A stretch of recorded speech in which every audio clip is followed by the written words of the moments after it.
ప్రభుత్వం రేవంత్ రెడ్డి గారి ప్రభుత్వం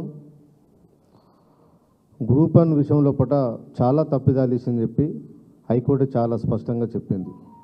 పబ్లిక్ సర్వీస్ కమిషన్ అసలు నిబంధనలకు విరుద్ధంగా నోటిఫికేషన్ విరుద్ధంగా ఇవాళ ఫలితాలు ఎగ్జామ్ పెట్టడం కానీ ఫలితాలు విడుదల చేయడం కానీ ఇవన్నీ తప్పిదాలని చెప్పి హైకోర్టు చెప్పినాక కూడా ఈ పబ్లిక్ సర్వీస్ కమిషన్కి ఇంకా బుద్ధి రాదా? ఈ ప్రభుత్వానికి బుద్ధి రాదని చెప్పి ఇవాళ మేము ప్రశ్నిస్తూ ఉన్నాం. ఎందుకు మీరు భేషజాలపోతున్నారు? డివిజన్ బెంచ్కి పోవాల్సిన అవసరం మీకు ఎందుకు? నిరుద్యోగుల జీవితాలతో ఆటలు ఆడుకుంటారా? ఎన్ని సంవత్సరాలు ఆటలు ఆడుకుంటారు? ఏళ్ళ కొద్ది విద్యార్థులు గ్రూప్ 1 కోసం రాసుకుంటూనే ఉండాలి. ఇప్పటికి ఇదేనా? ప్రాపర్గా కండక్ట్ చేయలేరా?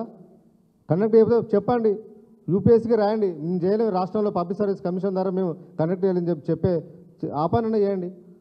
ఒక దిక్కు విద్యార్థి సంఘాలు విద్యార్థులందరూ కూడా పబ్లిక్ సర్వీస్ కమిషన్కు మొరపెట్టుకొని ప్రాపర్ ఎగ్జామ్ నిర్వహించండి. గతంలో జీవో నెంబర్ 55 ఉండే ఆ నోటిఫికేషన్ ప్రకారమే మీరు ఎగ్జామ్ కండక్ట్ చేయాలని చెప్పి ప్రభుత్వాన్ని విన్నవిస్తే దాన్ని వైలేట్ చేస్తూ తీసేస్తూ 29 తీసుకొచ్చి ఇవాళ విద్యార్థుల నెత్తిలో కూర్చున్న ఇవాళ ఈ పబ్లిక్ సర్వీస్ కమిషన్ ఎవరి కోసం ఇవాళ జీవో నెంబర్ 29 తీసుకొచ్చారో ఈ ప్రభుత్వం ఇంతవరకు దాని మీద స్పష్టత ఇవ్వట్లేదు. ఇవాళ హైకోర్టు తీర్పునిచ్చినాక కూడా మేము మా తప్పిదాలను సరిదిద్దుకుంటాం, కోర్టు తీర్పు ప్రకారం మేము తీర్పు ప్రకారం మేము మెదులుకుంటామని చెప్పి ఒక్క స్టేట్మెంట్ లేదు. ఇవాళ పబ్లిక్ సర్వీస్ కమిషన్ నుంచి లేదు, ఈ ప్రభుత్వం నుంచి కూడా లేదు.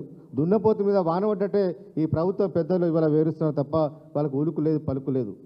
ఇవాళ మీరు అనుకుంటున్నారు కావచ్చు మేము కోర్టుకు వెళ్తాం, డివిజన్ బెంచ్కి వెళ్తామని చెప్పి ఎవరైతే ఎగ్జామ్ రాసిరో ర్యాంకులు వచ్చారో వాళ్ళకి మీరు చెప్పే ప్రయత్నం ఇవాళ మీరు చేయొచ్చు. కానీ లక్షలాది మంది నిరుద్యోగులు, వేలాది మంది నిరుద్యోగులు అందరూ ఇవాళ ఎదురు చూస్తూ ఉన్నారు. ఇది మీరు చేసే చర్యలు తప్పని చెప్పి ఇవాళ అందరూ భావిస్తూ ఉన్నారు. వాళ్ళకు వ్యతిరేకంగా మీరు డివిజన్ బెంచ్ పోయటం మాత్రం బీఆర్ఎస్కి వెళ్ళి మేము పోరాటం చేస్తాం.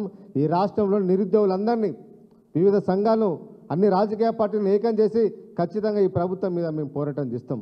ఇవాళ క్యాబినెట్ మినిస్టర్లు ఎందుకు స్పందించారు దీని మీద? మీ అవసరాల కోసం, మీ ఫండింగ్ కోసం, వాటి కోసం, వీటి కోసం చిన్న మీ పనుల కోసం మాత్రం క్యాబినెట్ మీటింగ్ను ప్రత్యేకంగా పెట్టుకుంటారు. ఇంత లక్షలాది మంది ఎదురు చూస్తున్న ఈ గ్రూప్ 1 విషయం లోపల ఎందుకు మీరు ఒక క్యాబినెట్ సమావేశం ఏర్పాటు చేయండి, చర్చించండి.